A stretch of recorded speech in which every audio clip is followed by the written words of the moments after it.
Ahí sí, vamos oficialmente desde cero. Bien, qué bueno que pudieron tomarse un tiempo para esta clase, aunque no sean todos, pero hay un, un tercio de la gente del curso. Lo importante de esta clase es que como quedamos cojos con el feriado, se nos podemos perder algunas cuestiones que me interesa que lo puedan consolidar un poquito más y le puedan dar una vuelta antes de llegar al viernes. Si no, el viernes va a ser mucha información y es bueno que ahora lo podamos revisar. Entonces, el objetivo de esta clase extra, que va a ser breve, es consolidar las distinciones sobre el trabajo del campo léxico. Hay dos distinciones fundamentales que ver y hacer algunos ejercicios con estas distinciones, ¿ya? También tiene que ver con el campo léxico particular. De cerca, ¿ya? Entonces, vamos a manos a la obra. La evaluación va a ser el primero viernes 8 de mayo. Yo les sugiero que revisen específicamente las presentaciones, por supuesto, y específicamente los dos artículos, el artículo número uno y número 2, que tienen las distinciones fundamentales metodológicas. ¿Ya? Les dejo un link para registrarse. Bueno, de ahí se los voy a reenviar para que puedan entrar y empezar ya a poner sus selecciones de futuros campos léxicos, o sea, de alternativas de campos léxicos con los que trabajarían, porque el trabajo, la evaluación uno, como en algún momento lo conversamos, se centra en la elaboración de un campo léxico y formularlo desde la perspectiva de una lengua funcional. Es decir, que tenga ciertas coordenadas de variables, que son la variable sincrónica, que tenga un tiempo, que tenga un espacio, por eso sintópico, sinfásico y sistrático en el sentido de tener un estrato y un estilo de lengua en sí. Por ejemplo, si nosotros dijésemos jóvenes profesionales de Osorno en una conversación informal en mayo de 2026, estaríamos tomando un lugar tópicamente. Estaríamos diciendo que eh, eh, es en mayo de 2026, o sea, en un tiempo, sincrónicamente, y estaríamos diciendo que la conversación de estos jóvenes profesionales es informal, es decir, que es una conversación de pasillo, y con eso apelamos primero, sinfásicamente, a un estilo de conversación informal, y sistráticamente a un estrato de personas hablantes que tienen una profesión y que están hablando de una manera culta porque son profesionales, o sea, manejan la lengua culta. Esa distinción es fundamental y obviamente que lo vamos a trabajar durante la clase cuando empecemos la evaluación propiamente tal, si es que todavía hay dudas. En esta presentación yo les voy a dejar info sobre eso y creo que ya en un anterior también algo vimos de eso. El objetivo entonces de realizar el proyecto es poder caracterizar una lengua funcional que ustedes van a definir con un campo semántico hipotético que ustedes van a definir y que lo van a probar como un campo que existe, que es evidenciable en la realidad, a través de las preguntas de la encuesta hacia estos hablantes en particular. Ya para eso vamos a utilizar la metodología para la formulación que está presente en este PDF como una manera de conformar el marco de trabajo y luego ya nos vamos a meter de lleno en el hacer, que es lo importante. La entrega de esta evaluación va a ser el viernes siguiente, el viernes 15 de mayo, es decir, van a tener una semana para trabajar. Por lo tanto, en estricto rigor van a tener la primera clase del viernes para empezar, van a avanzar, e incluso la clase del viernes 15 tendrían tiempo para hacer alguna revisión final antes de hacer la entrega por un correo electrónico. Este es un trabajo en parejas porque se necesita que haya, primero, complementariedad a la hora de poder tomar decisiones, de escoger una lengua funcional, de formularla. Y segundo, porque ustedes tienen un montón de cosas que hacer. Entonces, hay que distribuir los tiempos y hay que ver la mejor manera de avanzar con el proyecto. ¿Ya? Bien, ¿hasta acá alguna pregunta?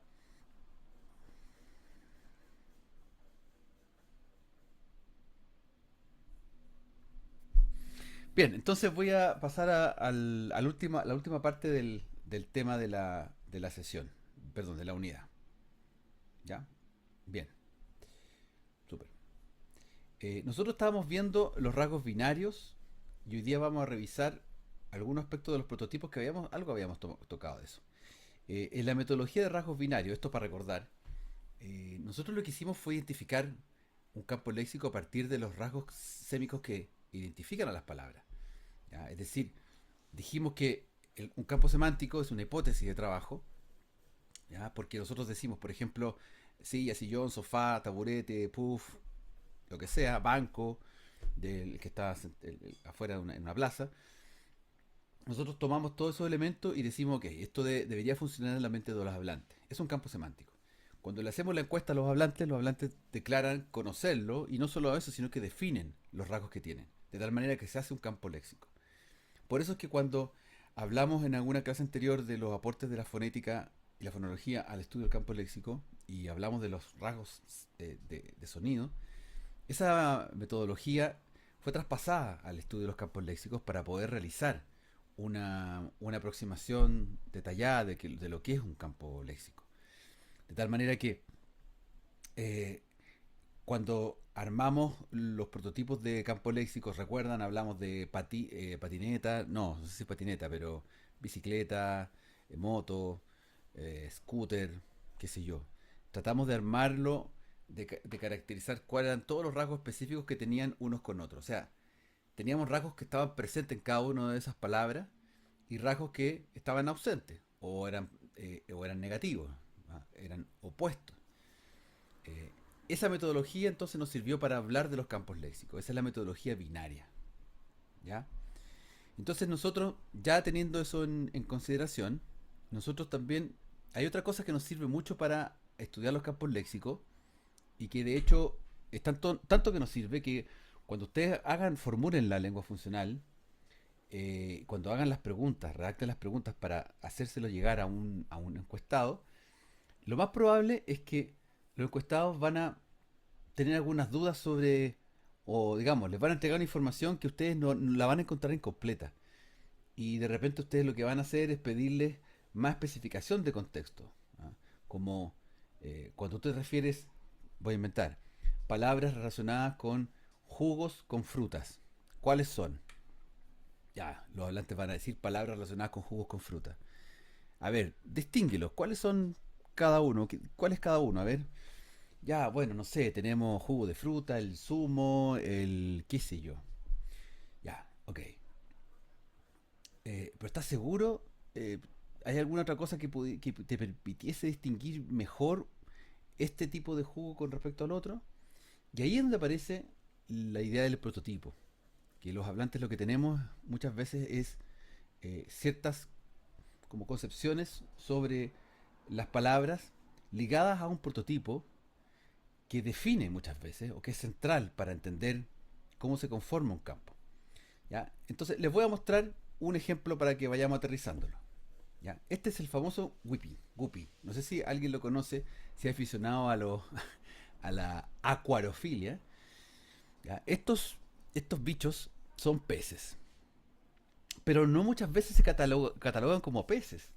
Más bien se catalogan, el aficionado a los acuarios lo cataloga más bien como una mascota, porque en realidad es un pez que vive adentro de un acuario y el acuario está dentro de una casa y gente que le gusta los acuarios, le gustan los peces, los tiene metidos adentro. Entonces, más que ser un pez en sí, es una mascota pez.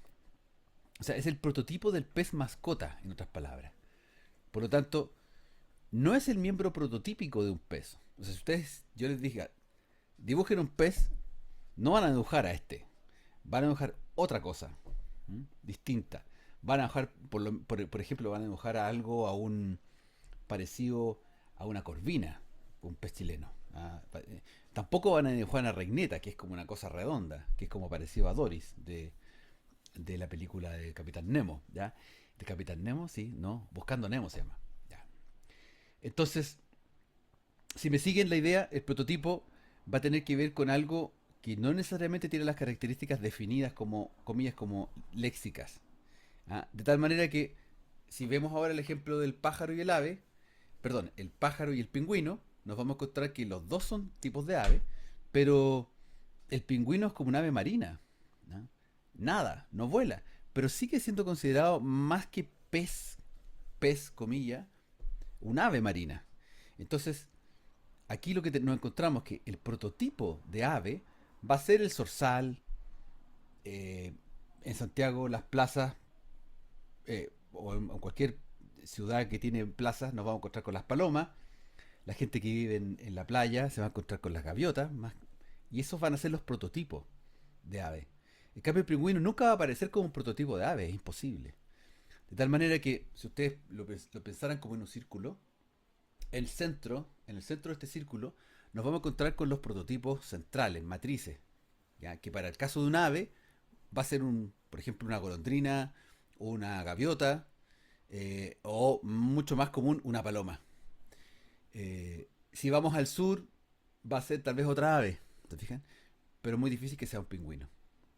¿Ya? Es por eso que la idea de los prototipos nos ayuda mucho para entender cómo funcionan los campos léxicos. Ahí les puse, volví al ejemplo de la silla, porque esa silla es prototípica o sea, digamos, es una silla que abunda en todos los lugares, pero no es la definición de silla que conocemos habitualmente, porque esta es una silla que tiene brazos.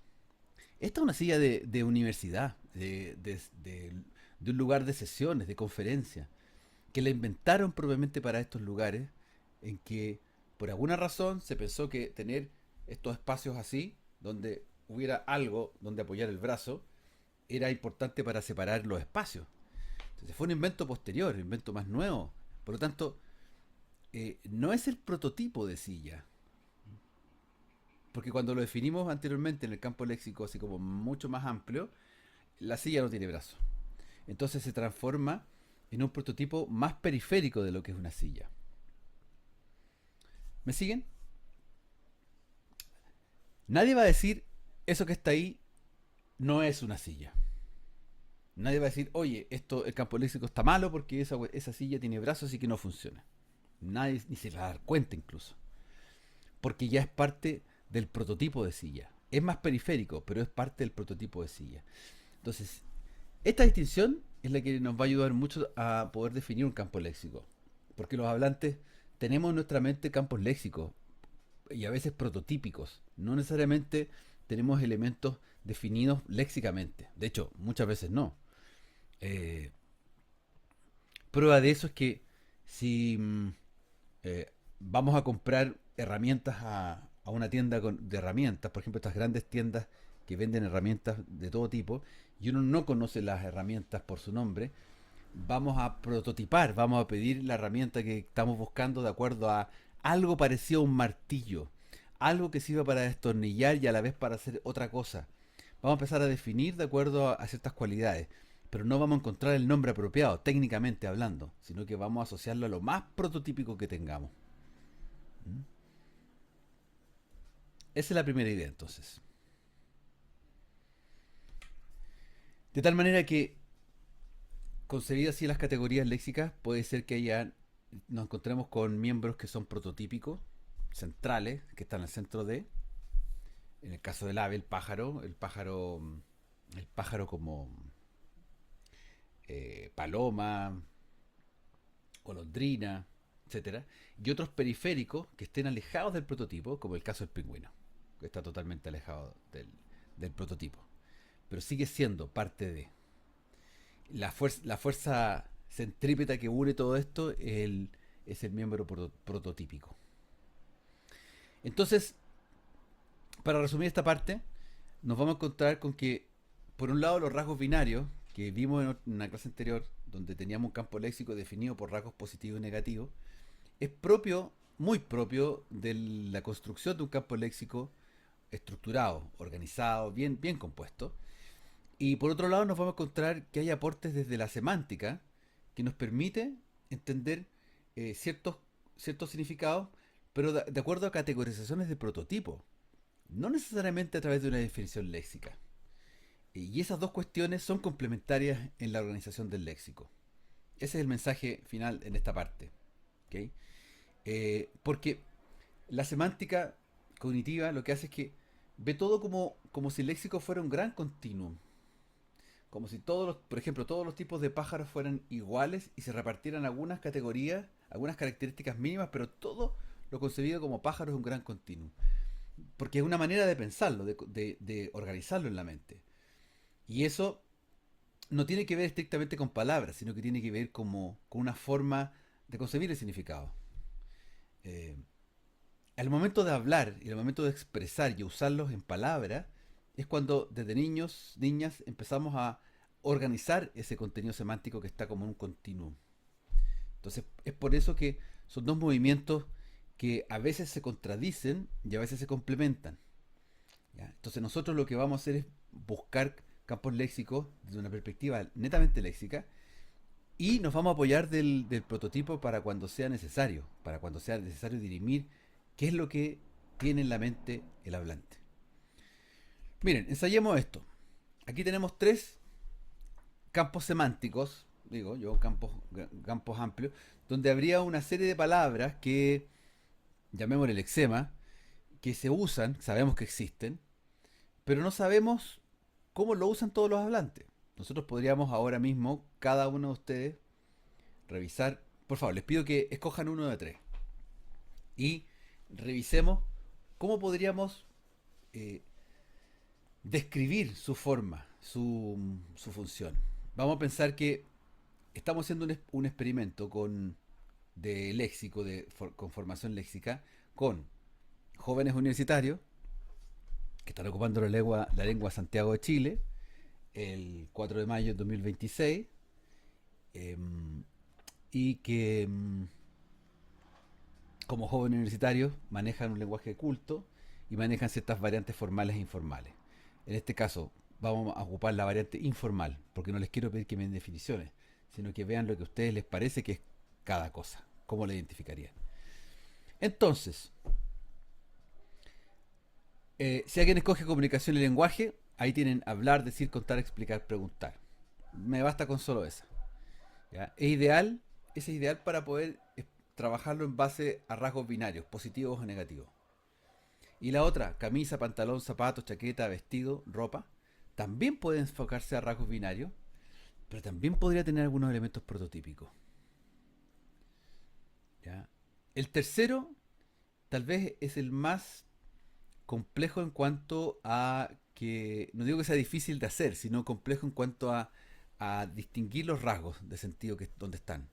Tal vez es más prototípico, o tal vez se maneja más con un continuum, desde la alegría hasta la tristeza. ¿Qué es más, qué es más potente? ¿La rabia, la tristeza? ¿O va alegría, ansiedad, pena, tristeza? Perdón, calma, alegría, calma, ansiedad, tristeza, pena. ¿Se fijan? Si trato de realizarlo en un continuum, va a ser de acuerdo a una impresión netamente personal. Ahí uno puede ver que hay un continuum de significado en esas expresiones. Entonces quiero pedirles ahora que, para aprovechar de ensayarlo, eh, tómense 3 minutos para revisar en qué podrían tener en común. Escojan uno, el uno, el 2, el 3. ¿Qué podrían tener en común el listado de palabras que escojan? ¿Y qué podrían tener de diferencia? ¿Ya? Voy a estar aquí, 3 minutos para que lo hagan, por favor.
Ya, bien, ¿cómo les fue? ¿Es posible hacer algo al respecto? ¿Puedo identificar? ¿Quién puede compartir eso? Alex, ¿pudiste hacerlo?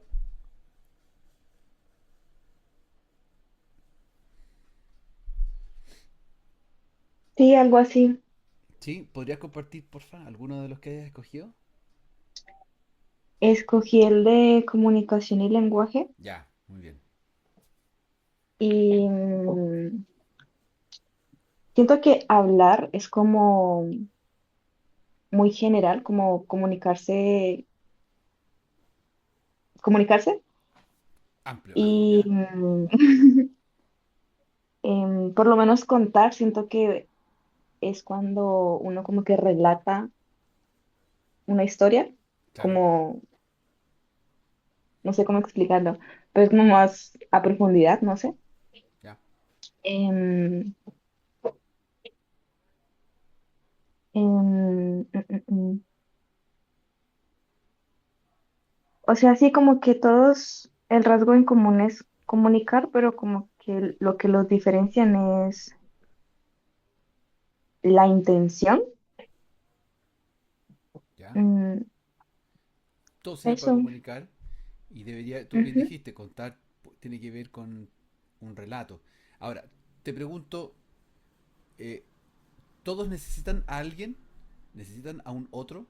¿A un interlocutor que escuche? Mm, diría que sí. ¿Sí? ¿Tú cuando hablas necesitas a alguien? No siempre. ¿Viste? Mm, Uno habla solo, perfectamente. Yo puedo también decir cosas solo. Pero contar necesito a alguien. Explicar necesito a alguien. Preguntar, obvio, a otro. Entonces, ¿viste? Ahí ya tenemos un rasgo definido de base, que es el comunicar, y un rasgo positivo que solo se aplica a contar, perdón, a explicar, preguntar, contar, pues también, que es un otro, una otra edad. En cambio, hablar y decir tiene un rasgo negativo en hablar y decir, en otro. ¿Te fijas? Ahí ya funciona ahí funciona el campo. La idea de campo léxico con rasgos binarios. Solamente con eso. Sin siquiera hacer una definición léxica, sino que solamente con lo que como lengua funcional estamos trabajando. ¿Se fijan? ¿Alguien podría trabajar con ropa? Gracias, Alex. ¿Alguien podría trabajar con ropa y vestimenta? ¿Puede identificar eso? ¿Cómo le fue con eso? ¿Esmeralda? ¿Sí? Ah, sí, ¿se escucha? No sé Sí, si sí, funciona el micrófono. sí, se escucha perfecto. Ah, ya. No sé si era lo que pidió que hiciéramos, pero A ver. según yo, como el común sería que están todos hechos de ¿Hechos de qué? Ah, de tela, sí, ya. tela, y diferencia podría ser como eh, como, no sé si la palabra es el sector, pero como a qué Sí, parte del cuerpo corresponde. exacto, La parte de perfecto, arriba, la parte de abajo, perfecto, sí. algo así. O sea, podríamos decir que lo común es que son telas para, para usar en el cuerpo, ¿cierto? Todas. Sí, Y camisa, positivo, arriba. Pantalón, sí. positivo, negativo, arriba. Zapato, negativo, arriba. Chaqueta, positivo, arriba. Vestido, positivo, arriba, positivo, abajo. ¿Qué vestido es? Según yo, sí sirve para los dos. Ya, podría ser arriba y Sería los abajo. dos. Listo. Sí, ¿Viste? Ya tenemos cuatro rasgos. Un común y hay dos rasgos diferenciados, arriba abajo y el otro que es vestido que puede ser arriba abajo. Por lo tanto, necesitamos otro rasgo más para poder delimitar qué es lo que un vestido diferencia de los otros. Ya. ¿Se fijan que por ahí va el asunto? Ahora, ¿cómo podemos entender el prototipo? ¿Cómo es una chaqueta? ¿Cómo es una chaqueta? ¿Qué define una chaqueta? Por favor, defínalo. Qué podría definir una chaqueta? O sea, digan la imagen mental de chaqueta que tienen. Piensen en su chaqueta, la que usan. Ahora que ya viene la época de usar chaquetas. Más que nunca. Quizás que se usa, no se usa, por ejemplo, a diferencia de la camisa, que la camisa se usa sobre el cuerpo solamente, la chaqueta ¿Ya? uno no se la pone directamente en el Claro. cuerpo, necesita tener otra prenda abajo de eso. Exacto. La chaqueta es una cuestión que se usa sobre otra prenda, sobre la camisa. Sobre una camisa se ocupa una chaqueta. La chaqueta no se ocupa sobre el cuerpo solamente. Perfecto. Ya tenemos un elemento. ¿Ya? Mai dice abrigar. ¿Abrigar a qué? Dices tú, como un rasgo común de todos. ¿Qué es abrigar? No, no, ¿de qué diferencia? Porque yo no me pongo una camisa para sentirme abrigada, en cambio una chaqueta probablemente sí, Ah, cuando haga frío me pongo una chaqueta. perfecto, perfecto, perfecto. Es decir, ya sabemos, te fijas, estamos teniendo información más prototípica de lo que es una chaqueta, de cómo funciona una chaqueta. Porque podría ser que nosotros acá, en este lugar del planeta, ocupamos una chaqueta arriba. Pero hay otros lugares del planeta en donde la chaqueta se ocupa siempre sí o sí. Porque hay pocos momentos en que existe un sol ultra radiante o calor. Entonces, si vivimos en un lugar como muy tibio, muy baja temperatura, la chaqueta va a existir siempre. Entonces, la chaqueta va a tener otra connotación. Nosotros tenemos chaquetas de distintos tipos, de distintas texturas. A lo que voy es que una chaqueta puede ser un elemento prototípico. Por ejemplo, si pensamos en que una chaqueta se define por tener botones o se define por tener cierres. O da lo mismo para decir que es una chaqueta. ¿Qué tenemos en nuestra mente al respecto?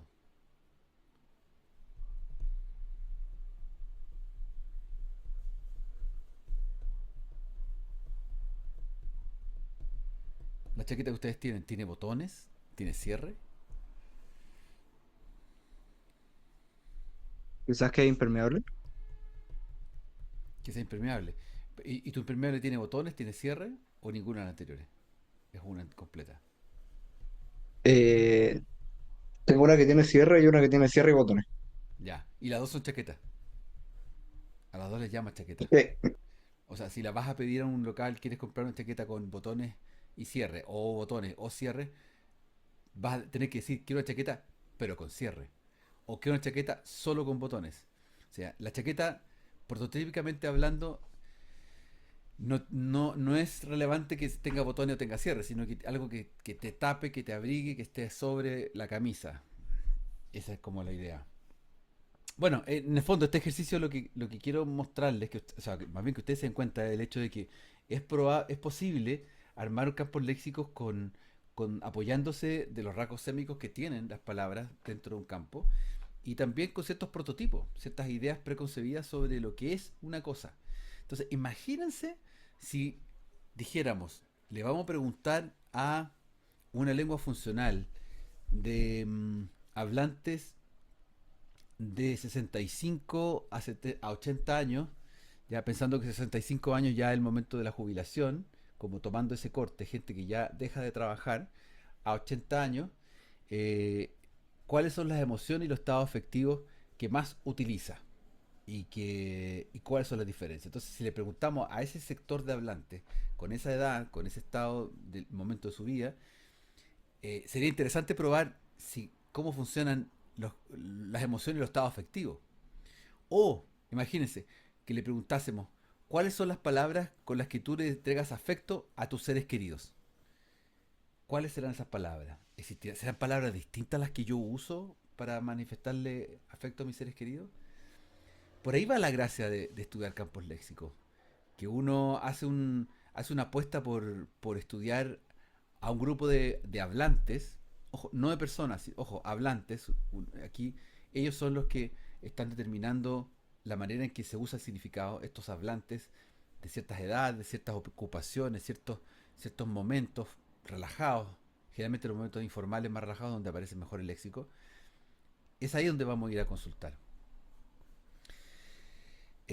Acá, por ejemplo, este otro ejercicio en que, mírenlo bien, tenemos muy parecido al caso del lenguaje, tenemos 5 verbos que, porfa, no googleen.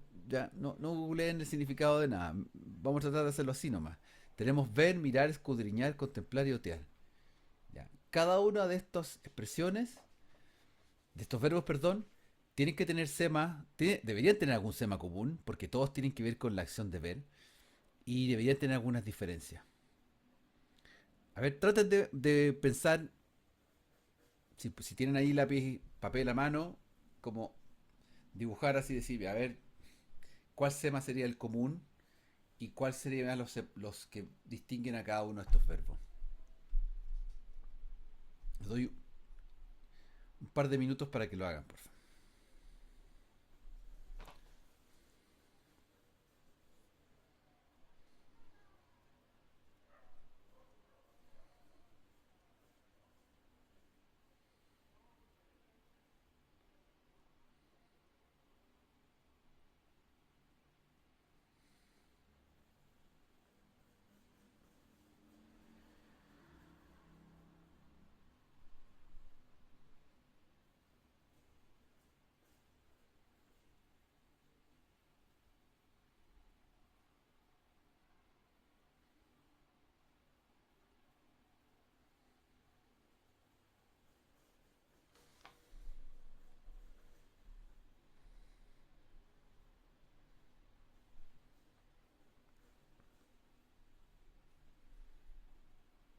Con este ejercicio ya terminamos y les doy un par de ideas finales para quedar ok.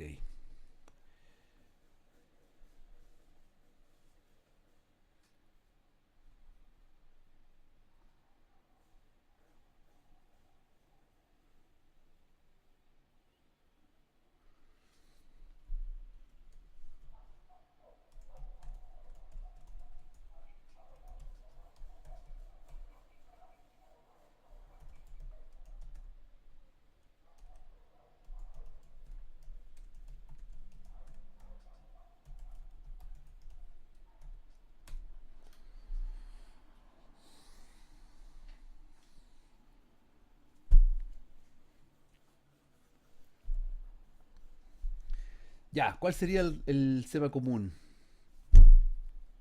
Gabriela, ¿estás por ahí? ¿Cuál será el sema común? Gabriela.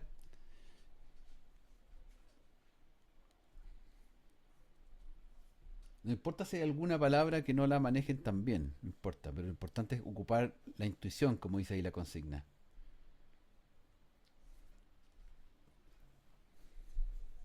Escucha, no, ¿se escucha? Sí, ahí sí se escucha. Ah, ya. Em, ¿Podrá ser, pues, atención? ¿El Poner positivo? atención, ¿sí? Ajá. Poner atención, ¿sí? Puede ser poner atención. ¿Será la capacidad de atención ver, poner atención? Cuando tú ves, pones atención.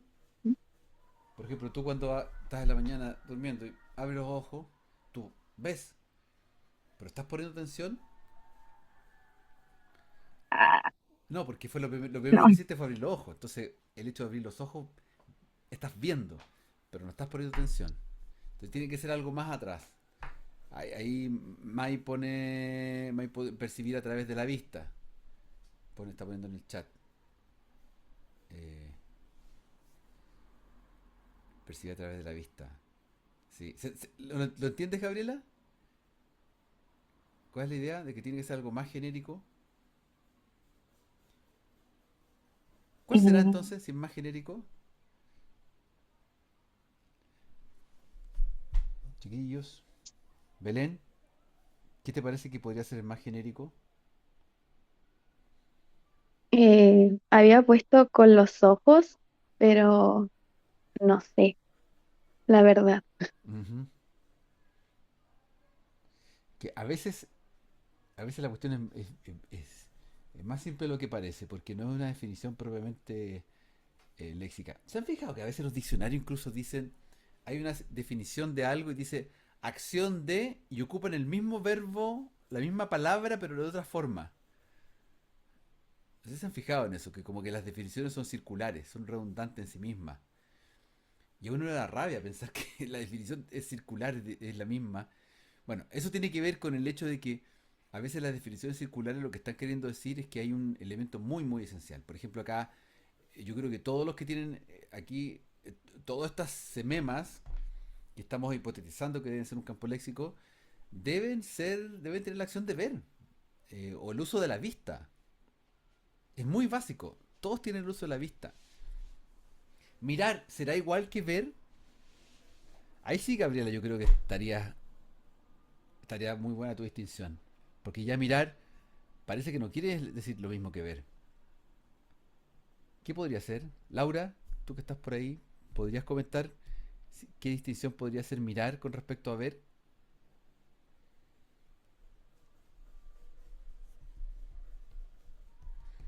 Y Lucas, ¿podrías hacer una distinción con Profe, respecto a escudriñar?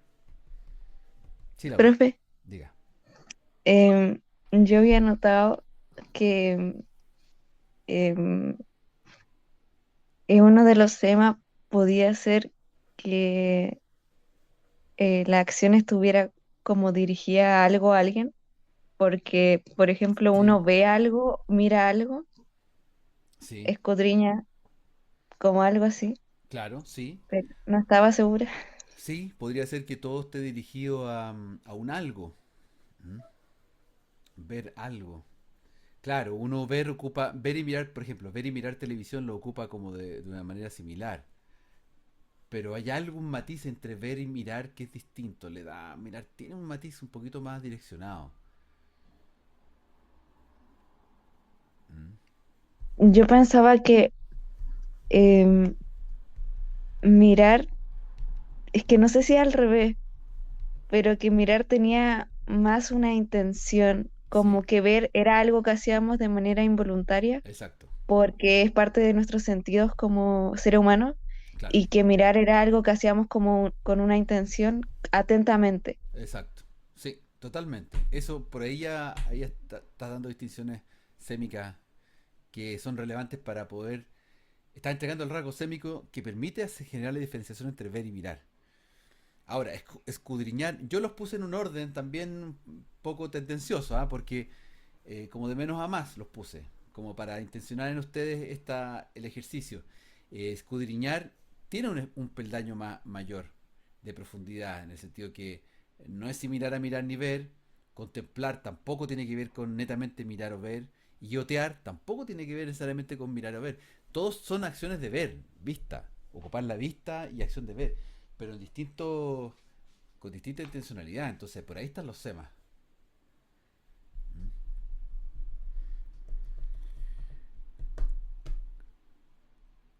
Ya, entonces, ¿cómo cerramos esto? ¿Podemos decir que contemplar, escudriñar tengan algún rasgos distintos, especiales? Son más o menos similares, ¿no? Tengo entendido que escudriñar es como mirar minuciosamente y Ya, contemplar bien. igual tiene como esta como connotación más reflexiva, así que como que se asocian hasta cierto punto. Sí, sí, sí, sí, sí. Ahí tú diste un rasgo, ¿ah? Escudriñar y contemplar tienen que ver con mirar de una manera más atenta. ¿Ah? Claro. Escudriñar algo es como escanear, como hoy día se ocupa mucho el verbo escanear por el escáner, pero la verdad es que escudriñar tiene ese significado de como mirar algo con más atención. Y contemplar, sí, pero también contemplar tiene un rasgo más reflexivo, que puede ser que yo contemplo una pintura, pero además estoy como que mi mente se vuela. ¿Eh? Yotear tiene una connotación específica, tal vez más específica. Es como mirar desde arriba, ¿no? Mirar desde arriba, claro. Es como mirar desde arriba, es como así. Mirar de arriba hacia abajo. Ya, eso es. Miren, hay algunas soluciones.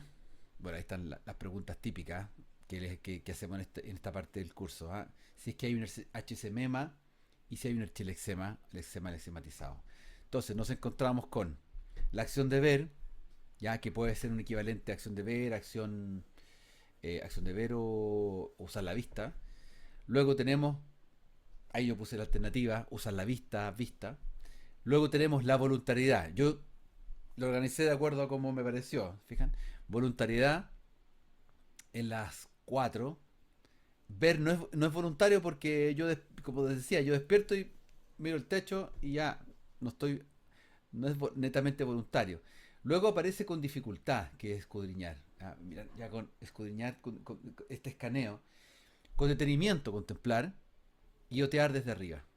¿Ya? No rellené las otras casillas con menos, ¿ya? Para no ensuciar la imagen, ¿ya? Pero ustedes recuerden que lo que se hace acá es poner los positivos y los negativos, ¿ya? Los positivos son los que entregan el rasgo pertinente a la palabra, que la define, y los negativos son aquellos que no tienen que ver con, que definen por su ausencia de rasgo. De tal manera que, por ejemplo, si tomamos otear, otear se define como la acción de ver con voluntariedad, sin dificultad, sin detenimiento, desde arriba. O sea, otear no tiene que ver con una contemplación, sino que tiene que ver con mirar de arriba nomás. Ya. ¿Hay un archisemema? Sí. Uno que es común, que es la acción de ver. ¿Hay un archilexema? Podría ser también la acción de ver, que la podríamos resumir a ver. O sea, son los verbos de la vista, del ver. O los verbos de la acción de ver. Eso es. Por lo tanto, el campo semántico hipotético de ver se evidencia como un campo léxico concreto que se usa en la lengua funcional del español de Santiago de Chile en 2026. Eso es lo que les quería plantear hoy día. Un poco de llegar al final del ejercicio, digamos, al final de la metodología del campo léxico, de cómo el campo léxico nos sigue permitiendo entregar diferencias de significados específicos, perdón, de semas específicos para lograr armar un significado de una palabra que vive en la mente de los hablantes de una manera funcional, no de una manera terminológica, técnica. Esto no es una definición terminológica, técnica, hecha por un especialista en la materia. No está hecha por un oftalmólogo ni por un oculista, sino que está hecha por los hablantes que usamos la lengua tal cual. Eso es muy importante que lo entiendan, chiquillas, chiquillos. ¿Se entiende eso? Que los campos léxicos son campos hechos, extractados de lo que la gente piensa, no de diccionarios, no de terminología. Esto no es hacer un glosario. ¿Se entiende eso? ¿Esa distinción? Díganme si sí, si no.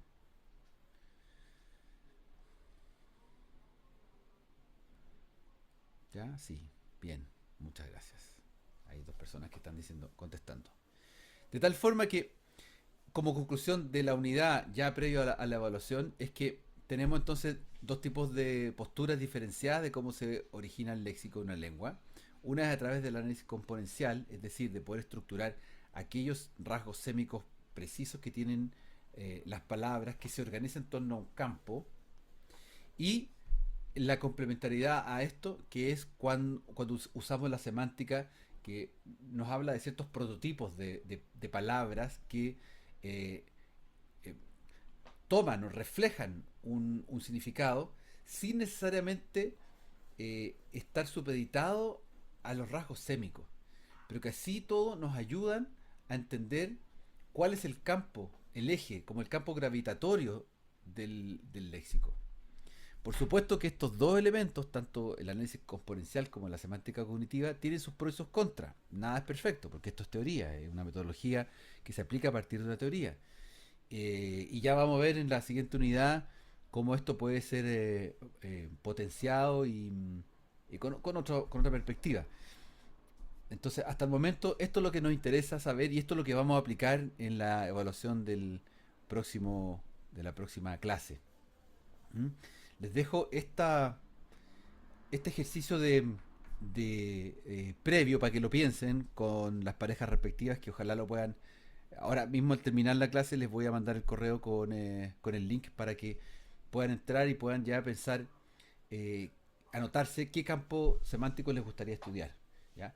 Ahí yo sugiero, por ejemplo, las emociones, es súper interesante, palabras para determinar emociones, los parentescos, las comidas. En la comida, la gastronomía es súper amplia y es súper interesante. De hecho, la gastronomía en traducción es uno de los ámbitos más entretenidos de hacer. Entonces, la comida, cómo una comunidad entiende una comida, cuáles son los tipos de plato y cómo funciona la diferencia entre un tipo de plato y otro, es muy interesante para hacerlo en un campo léxico. O sea, es entretenido hacerlo. La ropa, ¿para qué decir? Hoy día los medios digitales, todo lo que tiene que ver con tecnología, hay un cambio léxico muy, muy ajustado a los tiempos.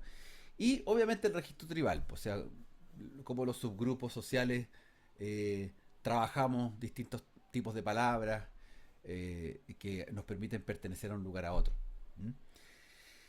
Eh, Algo que vamos a ver la próxima semana, pero les adelanto que no vamos a trabajar con, o sea, ustedes no pueden entrevistar a estudiantes de su propia carrera, ni de años anteriores, ni de años posteriores, porque hay un sesgo ahí, un sesgo que se entiende, porque están estudiando lo mismo que ustedes, entonces entienden hacia dónde va lo que ustedes pregunten. El grupo que vamos a, o sea, lo ideal es que ustedes puedan primero pensar en un campo y a la vez pensar en un grupo de hablantes de una lengua funcional que quisieran entrevistar, que puede ser Santiago, puede ser fuera de Santiago, rural, no rural, distintas edades, pueden ser niños, pueden ser adolescentes, jóvenes, adultos mayores, eso está súper libre. Lo importante es que coordinen esos dos elementos, ¿ah? Pensar en un campo semántico interesante y pensar en una lengua funcional, definir esa lengua funcional para que lo que encuentren ahí les sea útil. Esmeralda dice, la entrevista sería en persona. Yo recomiendo dos cosas, dos cuestiones. Una, que el Google Form, hacer la encuesta vía online es súper útil, acorta tiempo, permite que ustedes se formalicen y permiten obtener respuestas. Lo que puede pasar que sea no tan satisfactorio es que a veces la gente no contesta porque le da lata nomás, po, así de simple, le da lata contestar un Google Form, van a tener que estar insistiendo que les contesten. Entonces, a veces es mejor hacerse el tiempo de concertar una entrevista que puede ser, hoy día puede ser por WhatsApp, ¿va? Puede ser videoconferencia, puede ser así en esos términos, y ojalá puedan grabarla y grabar ese material y transcribirlo con una inteligencia artificial rápidamente y archivar esos datos de tal manera que puedan ir a acceder a esos datos si tienen alguna duda de qué es lo que los hablantes dicen sobre la definición que les entregaron. ¿Mm? En la próxima clase entonces vamos a partir la clase revisando toda la metodología del trabajo, las partes que se construye, cómo se construye, y ahí yo les voy a recordar las preguntas metodológicas del artículo número 2 y cómo podría adaptarse a cada uno de los posibles campos. ¿Ya? Por eso era importante que hoy día pudiesen ustedes hacer esta reflexión de cómo hacer el cierre de la unidad y ya entrar de lleno a la próxima clase. ¿Sí? ¿Les queda claro? ¿Les pareció útil hacer esta revisión final? ¿Hay alguna pregunta?